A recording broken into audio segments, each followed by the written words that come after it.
नमस्ते दोस्तों। आज हम एक बहुत ही महत्वपूर्ण विषय पर चर्चा करेंगे। आज हम पतंजलि के योग सूत्र के बारे में जानेंगे।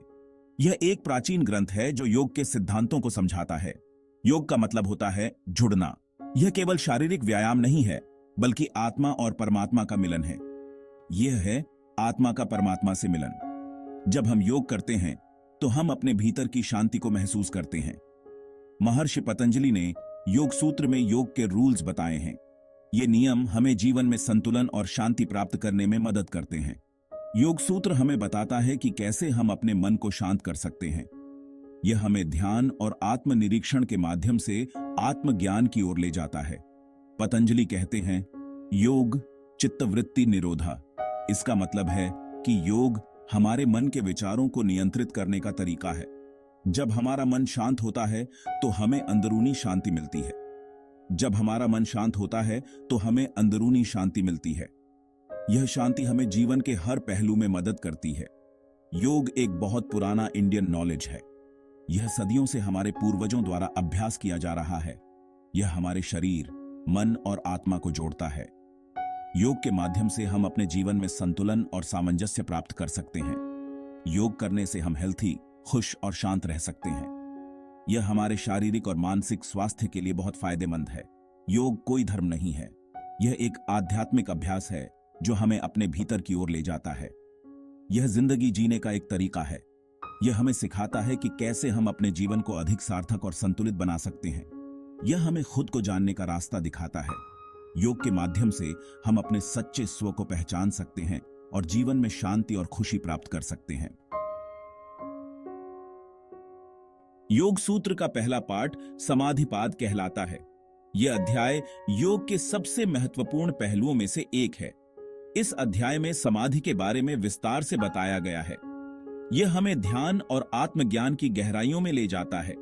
समाधि वो स्टेट ऑफ माइंड है जब हमारा मन बिल्कुल शांत होता है। यह एक ऐसी अवस्था है जहां हम बाहरी दुनिया से पूरी तरह से अलग हो जाते हैं। समाधि में हमें अपनी आत्मा का पता चलता है।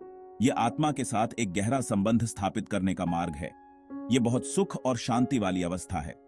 इस अवस्था में हम अपने भीतर की शांति और आनंद को महसूस कर सकते हैं। समाधि पाने के लिए प्रैक्टिस और त्याग की जरूरत होती है। यह एक लंबी और कठिन यात्रा हो सकती है, लेकिन इसके परिणाम अद्वितीय होते हैं। इस अध्याय में समाधि के टाइप्स के बारे में भी बताया गया है। हर प्रकार की समाधि का अपना महत्व और लाभ होता है। समाधि के द्वारा हम अपने अंदर छुपी हुई ताकत को जगा सकते हैं। यह हमें आत्मविश्वास और आंतरिक शक्ति प्रदान करता है, जिससे हम जीवन की चुनौतियों का सामना कर सकते हैं। योग सूत्र का दूसरा पाठ साधना पाद कहलाता है। यह अध्याय योग के अभ्यास के लिए महत्वपूर्ण है। इस अध्याय में अष्टांग योग के बारे में बताया गया है। यह योग के 8 अंगों का विस्तृत वर्णन करता है। अष्टांग योग का मतलब है 8 अंगों वाला योग। ये 8 अंग योग के संपूर्ण अभ्यास को दर्शाते हैं। ये 8 अंग हैं: यम, नियम, जो नैतिक और व्यक्तिगत अनुशासन को सिखाते हैं; आसन, प्राणायाम, जो शारीरिक और श्वास नियंत्रण के अभ्यास हैं; प्रत्याहार, धारणा, ध्यान और समाधि, ये मानसिक और आत्मिक विकास के लिए हैं। यम और नियम हमें अच्छे कर्म करने के लिए कहते हैं। ये हमारे आचरण को सुधारते हैं। आसन हमारे शरीर को स्ट्रांग और हेल्थी बनाते हैं। ये शारीरिक संतुलन और लचीलापन बढ़ाते हैं। प्राणायाम सांस को कंट्रोल करने का तरीका है। यह जीवन ऊर्जा को संतुलित करता है। प्रत्याहार इंद्रियों को डिस्ट्रैक्शन से हटाने का अभ्यास है। यह ध्यान केंद्रित करने में मदद करता है। धारणा मन को एक जगह लगाने का अभ्यास है। यह मानसिक स्थिरता को बढ़ाता है। ध्यान एकाग्रता को और बढ़ाता है।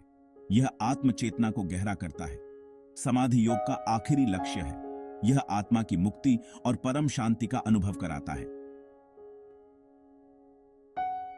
विभूतिपादा सुपरनैचुरल पावर्स थ्रू योगा।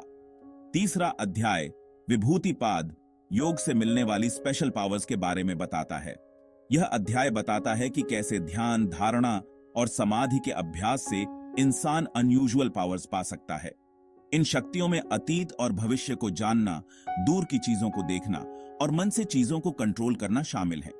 लेकिन पतंजलि कहते हैं कि इन शक्तियों के पीछे भागना आध्यात्मिक उन्नति में रुकावट बन सकता है। कायवल्या पड़ा the state of absolute freedom. योग सूत्र का आखिरी अध्याय कैवल्यपाद कहलाता है। यह अध्याय योग के अंतिम लक्ष्य कैवल्य के बारे में बताता है। कैवल्य का मतलब है मोक्ष या पूरी तरह से मुक्ति। यह वो स्टेट है जहां आत्मा हर बंधन से मुक्त हो जाती है। कैवल्य की अवस्था में दुख, जन्म और मृत्यु का चक्र खत्म हो जाता है। यह अध्याय बताता है कि कैवल्य कैसे पाया जा सकता है और यह किस तरह की स्थिति है। Patanjali's yoga sutras, the timeless wisdom of Patanjali's yoga sutras. Patanjali के योग सूत्र हमें खुद को जानने और खुद को शुद्ध करने का रास्ता दिखाते हैं।